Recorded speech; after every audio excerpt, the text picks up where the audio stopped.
This is the hater's guide to CNC. Now, I know a lot of you have some reservations about getting a CNC for your shop, and these are the 5 main concerns I get asked about all the time. Number 1, price. How do you offset the price of some of these machines because they can get expensive? Number 2, complexity. How hard is it to learn how to use a CNC? Number 3, space concerns, because most of us are working in small shops.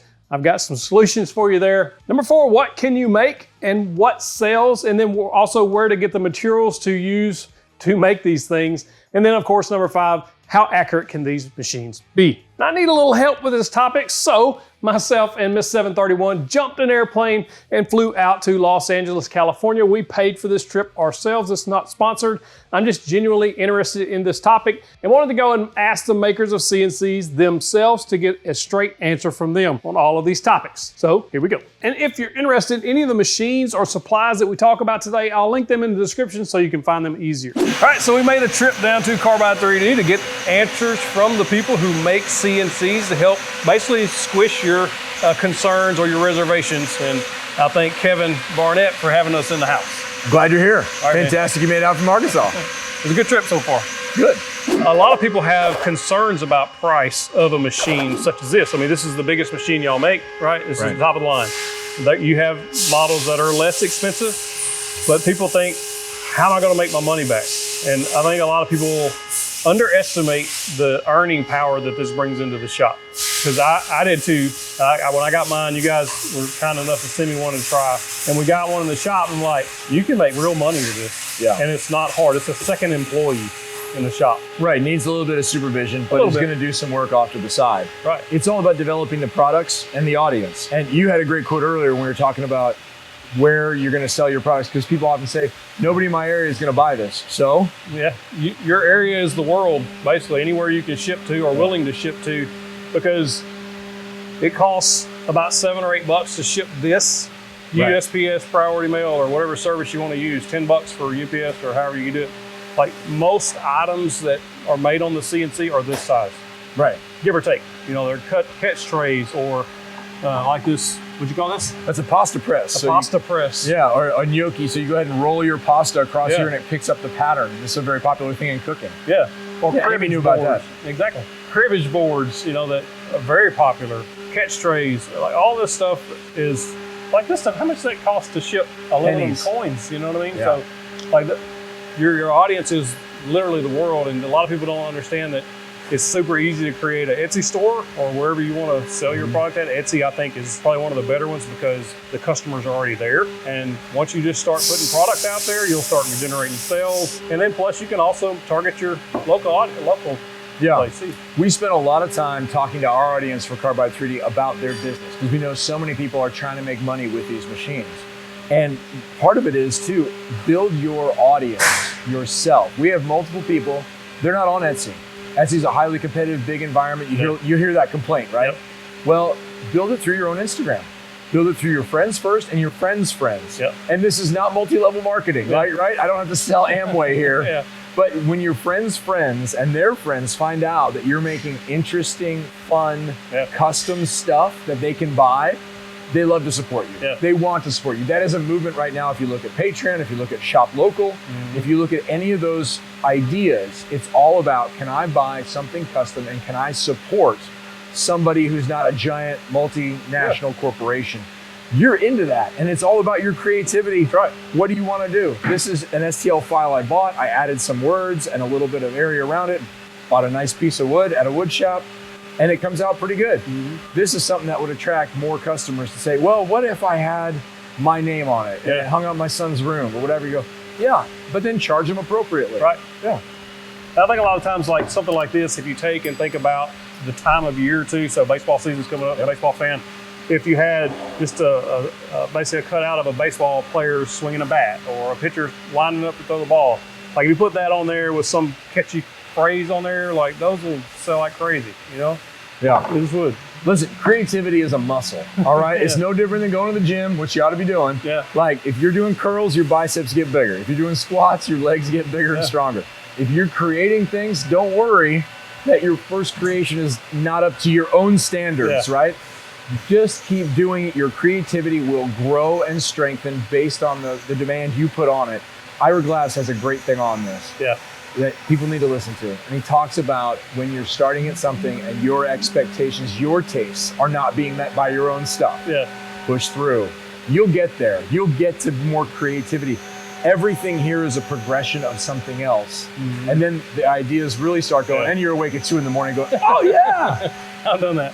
And your knowledge and or your skill level of operating the software and the machine are getting better and better as you go too. So like this kind of stuff just starts compounding on top of each other.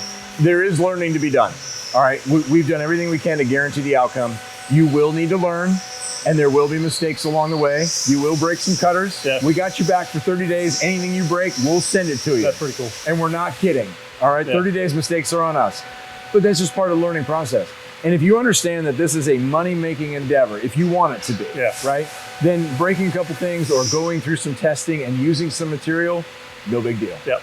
So one of the main questions I get asked all the time, I'm sure you guys do, people want to know how long is it going to take me to pay off my machine, because I'm spending $3,000-$4,000 if you get the ultimate machine here.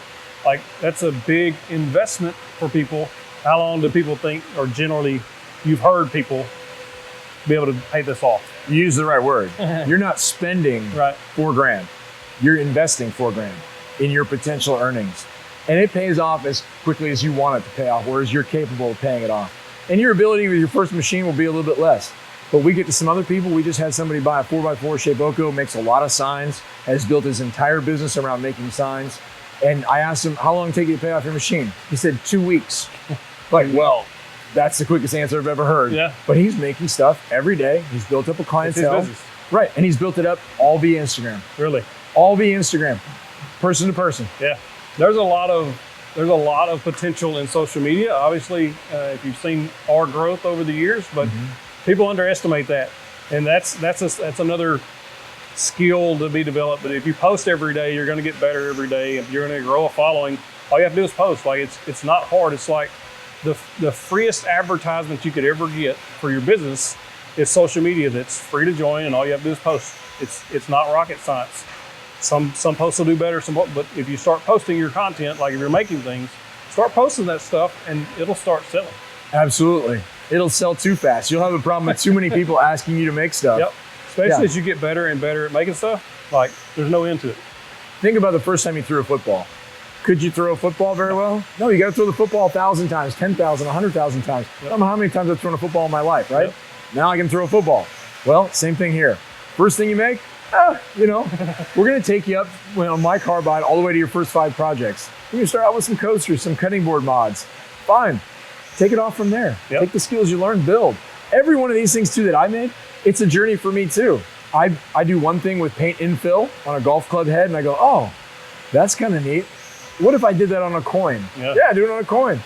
Everything is a progression and you just have to jump on and start with your progression. That's right. I like complexity. I think that's one of the main things people have a problem with, is they think it's overly complicated to get started, but you guys have a kind of a special solution to that.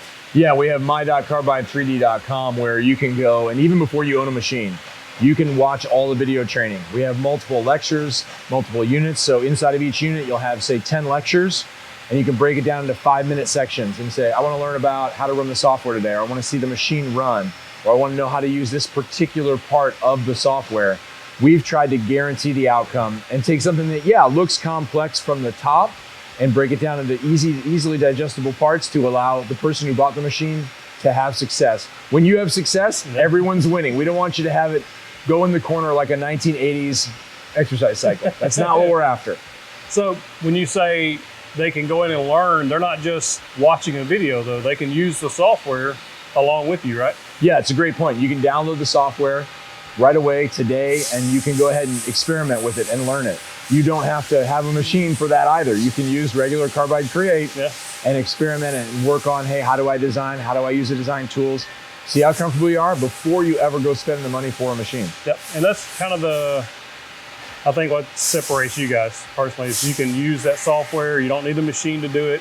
And that's like 90% of the battle is getting that software to where you're comfortable with that, and then the machine is going to do the work for you. Yeah, and you've been through that journey, right? Yep. You came to CNC with no experience at all, Yep. didn't know anything about the systems, and we've taught you along the way, and you've made some really good stuff and had success and sold files. And there's a lot of money-making avenues with Shapeoko. We like to say that Shapeoko is a money maker, not a money taker. I like that. It's not about what you're about to spend, right? Yeah. This is not you're going out for a night, you're gonna have dinner and go out drinking or whatever, Yeah. and all that money's gone. Yeah. No, you're gonna spend the money, and that money's gonna come back to you as quickly or as slowly as you want. Yep. And in the pricing talk, we got several different models you guys offer to choose from very small machines that take up very little space, all the way up to bigger ones like this. So it'll cut, how big will this one cut? So this is 4x4. It will actually cut 4x4. That's what it will do. It's bigger than that in footprint, but if you don't have this amount of space, a lot of people have the horizontal space, but not the vertical space into their garage, right? Just like you. Yep. So we offer a 4x2. So it's 4 feet wide, 2 feet deep. So you gain back that space in your garage, but you can still index plywood through here to make larger projects with tiling, which we just introduced. Yeah, that's pretty cool. Yeah. And like, and from my experience, like when I first got my machine, it'll cut 29 by 29 ish. I thought, man, I'm gonna be so limited to 29 inches, but I've only like once or twice ever run into a limitation where I need anything, because most things that I sell are a lot smaller. Trays, small projects, flags, things like that. And I think a lot of people are in that same boat. Yeah, and there's a lot of customization to be done. People think, oh, the market's saturated because they go on Etsy and there's a million things. Yeah. All you have to do is make something custom for the next party you go to, give it to the hostess, bring it with cheeses on it or whatever. You will give away one, you will sell 5. You know, it's interesting because we had on our show Make a Wood signs, they hand carve signs. He said that the one thing they do everywhere they go is take one of their signs. Yep. And people will say, hey, where'd you get that?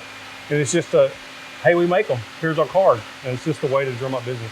Absolutely. Listen, if you want to make a business of it, be it a side hustle or a full-time business, that opportunity is there. Yep, that's pretty cool. All right, so a lot of people have concerns about if they buy this, what am I going to make that's going to sell in my area? Like, what can I make? Yeah, there's a wide variety of things you can make. It's basically anything you can think of. There are certain things that definitely sell. Coasters, charcuterie boards, 100% sell. Signs sell. Drop trays. You know, we make drop trays, and there's an infinite bit of creativity that can go on to any of those items. It's all up to you and how creative and personalized you can make it. Yeah, you can make them as simple as you want, just a regular, just a square with a hole cut down into it, you know, like a cutout. Or like you got here, there's a drop tray that's got a flag in it. You got a drop tray with 2 rams in there, 3D printed in there. And then, of course, different signs and things like that. It's like crazy how you can get so custom with it. And one thing I figured out was I don't have to come up with all of that, because there's files out there on Etsy or cutrocket.com where I've gotten several of them actually. Just bring it into the software and then tweak it to how you want it and then print that. Right, and people wonder with something as interesting as this tiki face, how much went into programming this?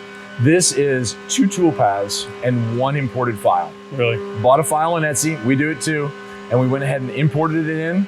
You extrude it out, you say, I want it to be 10 millimeters thick, and then you tell it 3D rough, 3D finish, there you go. There it is. That's it. Yeah. You're not doing a bunch of complicated machining or programming to produce something that's awfully interesting. That's because the software is doing it all for you, right? When you tell 3D rough, 3D finish, it knows what it's doing there to come up with that. Yeah, you pick the right end mill and you're all set. Yeah. All right, speaking of end mills, I think a lot of people like me when I started, I was like, how do I pick those? What do I need to get started with? And it obviously depends on what you're cutting, but the majority of beginners, what do you think they pick first? So we're gonna send you a 201, and that's a 1/4 inch 3 flute end mill. It'll cut anything. You know, would you want a single flute for aluminum? Yeah, maybe, but you can still cut it with the 3 flute. So that's your workhorse. Then you're gonna go to a 1/8 because you want a little bit more detail. So on a big machine like this, even a big project here, we're down to a 1/8, right? Then you want to get some V-bits, particularly for making signs. V-carve is what you're going to use to make signs. That's where you see the really nice text that are built in, or if you want to do epoxy fills or those kinds of things, that's a V-carve. So get yourself a couple of V-bits. And then I think one of the best ones out there is the, we'll find it here, is the MC etchers. MC etchers are diamond tip drag engravers, and you're not spinning the router at all. You're simply putting that spring-loaded tip into a material, in this case brass, and you're gonna go ahead and run it along the brass to create lines, or on the backside of acrylic to create signs that you can light up with those edge light kits. Yeah. So I think those are really diverse things. It's just scratching the surface of the brass or the acrylic or whatever. Correct, you're not cutting, you're displacing material. But those I go back to time and again, just to add to other projects. So if you have those, you have a wealth of creativity right at your door. Yep, that's pretty cool. And we was talking earlier about wood products, but you can also create with aluminum or brass or anything like that. Y'all created some stuff here too. Yeah, if you look even just behind us here, so this is walnut, this is rich light, which is actually compressed paper and epoxy, so it's an engineered product. You're gonna go here with tile. So this is a tile that's been done with MC Etcher and engraved, and then you can go ahead and paint, infill that. We also have Corian. So Corian here, you're making a print that you hold it up to the light, it turns into a picture. So that's El Capitan there. And that looks like nothing. So you saw it there with the light, you shoot it here, it doesn't look like anything at all. That's right. So the wide variety of materials you can use, pink foam, there for the Iwo Jima 3D carve. And that again is an STL we bought off Etsy, and we made into that in 3D foam. That's fun because you can cut it so fast. Yeah. And you can kind of prototype through that. Not expensive at all to do. So just kind of off topic, but on that, can you, that piece of foam, you say like frame it, backlight it or something? Like what do you do with that piece of foam? I don't know what I'd do with that. I've seen people with foam use it as parts for concrete mold, if I'm thinking back. Yeah. But so you could reverse it if you wanted to imprint something. You could do that. You could just test if you wanted to test a 3D file for like $4. Oh, that's a good idea. Yeah, and super fast. Yeah, instead of using a chunk of walnut and wasting that money if something goes wrong, you just use the foam as a test run. Right, and the speed. So you can make that in 1/5 the time you can make it in walnut. Another question we get is, where do I buy material to cut with? Wood, aluminum, acrylic? Like, where do I get this stuff? Yeah, in your area, there are metal shops. Go into Google Maps, write in metal shop. You'll find it, it's there. You just don't know it. Yeah. And then also put in plastic supplier. You'll find somebody that sells to the public. So you can buy sheets of acrylic, you can buy sheets of other plastic materials that have Delrin or other exotics. Whatever you want to get into, they'll have. Get out of the big box store. Get into a cabinet shop for your wood. If you're gonna buy some walnut or some maple. Maple's a terrific wood for machining, or a cherry. Get into a wood shop. So what you want is a cabinet and wood shop specifically.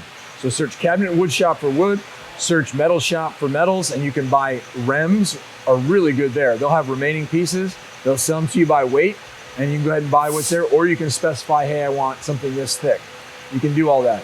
You're also welcome to buy through us. We sell a variety of materials, including rich light and aluminum, all pre-cut into small pieces for smaller projects, for stuff for the Nomad. Yeah. If you want to do that, but honestly, in your area, there are suppliers for you to purchase a variety of new and different materials. Very cool. All right, so some people have concerns about accuracy of a machine like this. Like they need to get super detailed. Yeah. Or think they do in certain situations. But you've got something that says, yeah, it's not really a big deal. Listen, you might want to get super detailed. And I cut this on this machine right behind us. So the big machine, right? And on the Nomad, the smaller machine. And I infilled the Pirelli at the top of this wheel. And even I was blown away. I can't read it from here. That was really... my eyesight's bad. I was like, that is pretty darn good. Look at that. Like the print is so fine. Yeah. The right tools, the right method, and some experience, and you'll be cutting anything from this tiny thing on up to giant plywood cuts in one machine. Yeah. And let's be honest, you're not cutting parts that go to space. That's right. All right? If you're outfitting the space shuttle with your Shapeoko, I want to talk to you. I want to meet you because that's amazing what you're doing. Yeah.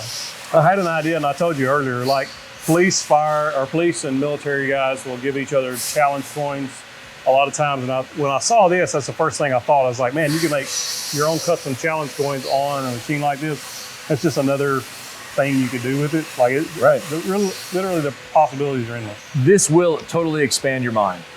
You'll start to see the world in its parts, right? Yeah. You'll be walking through an airport and you'll see a sign and go, oh, I think I know how they did that. Yeah. Yeah, you'll see it. And especially if you own a 3D printer or you own a laser and you own a CNC, because you're likely to own all three if you're into one. Yeah. You'll go, okay, I see they CNC'd this part, they lasered this other part. Yeah. I see what you did here. So you were kind enough to let me come here. So I would really like to know basically what sets Carbide apart from the competition in your mind, or I came as a customer. I was a customer first for 5 years before I ever worked here.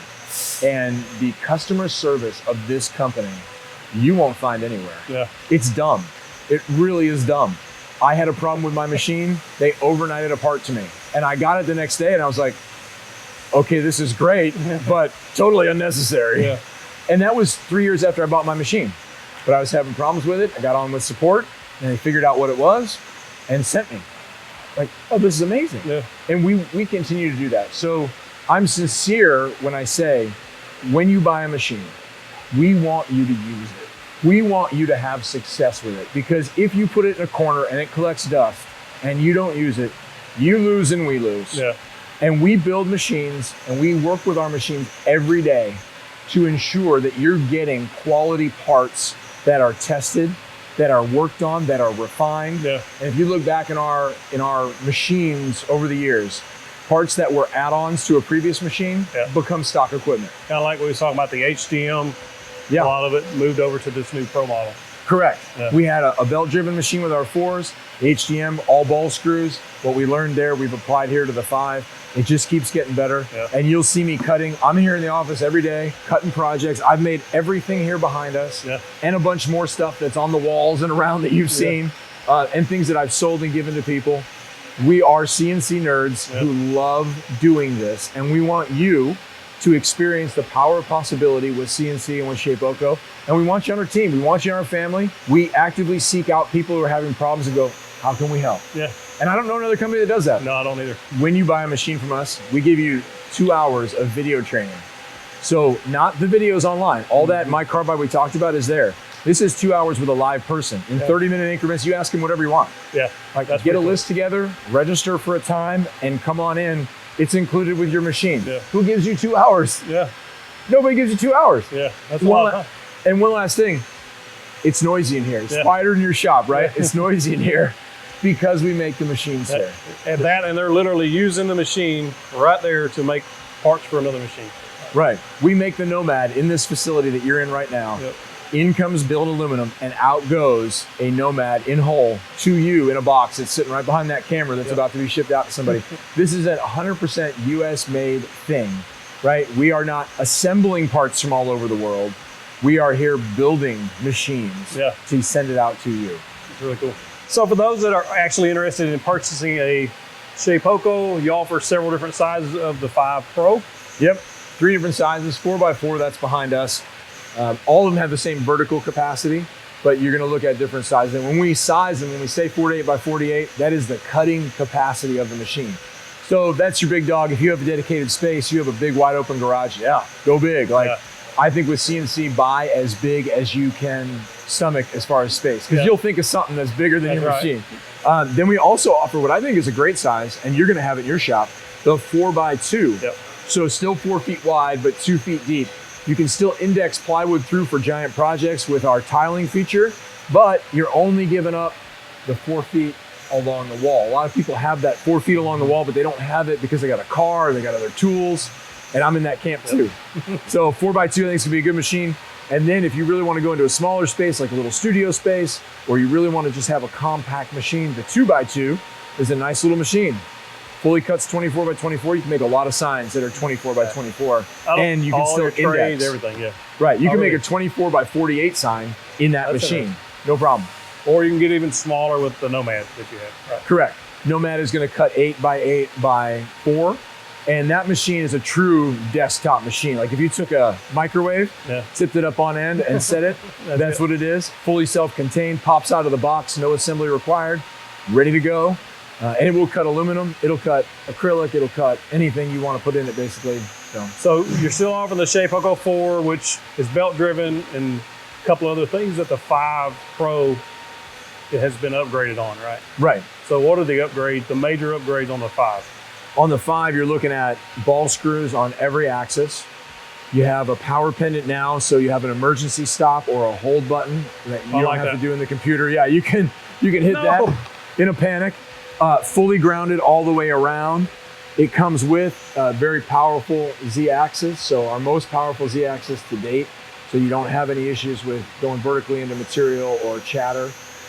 Those are the main upgrades to it. Also that you can surface the entirety of the machine. Oh, okay. So, yeah, all the way to edge to edge. Right, and the bit setter's included. You can buy a bit zero after that. My favorite feature, yeah, the underlighting. That is stock as well. That is also a huge feature. And you think, oh, it's just a small thing. No, it's so nice. It's so nice because you can see what you're doing. And if you start making content with that, it just lights everything up better. We send you 100% of a machine. You buy a Shapeoko, everything is in the box, including work holding, including dust collection, that you are ready to go. Day one, when you put it together, you'll be cutting stuff. Yep. Don't get fooled out there. Do the math. There's some other folks selling you half a machine and saying theirs is cheaper. Not true. This is 100% of a machine. Yeah, because you get this bed. Yep. That can be cut into. That's what it's for. The MDF. Yeah, like you're going to cut into it. It's okay. It's what it's for. And then, like you said, the clamps, the bits, the machine, the spindle, everything. Yeah. And listen, we believe in the machine. I'm sincere when I say we're CNC nerds who love doing this. I love making things with the machine. I will sit here and watch the thing. I have to tear myself away because I'm like, I have other things to go do, but I can just sit here and watch the magic of it cutting things and creating. I have to go, all right, let me turn away and work on my computer over here because I have something to do while it runs next to me, but I will just stare. Yeah. So, I can't wait. This is cool. Very cool. Man, thank you so much for having us in the shop. We appreciate you being here, yeah, and what you do with CNC and the information you give to intermediate beginning woodworkers and folks that are really honestly trying to make a business or their side hustle a thing and just enjoy the power of their shops. Yep. Thank you, man. If you like this video, you'll love 5 CNC projects that sell. Click that box, click in the box, get you the big old virtual fist pump or the light side of CNC. What's positive about it? Click right there.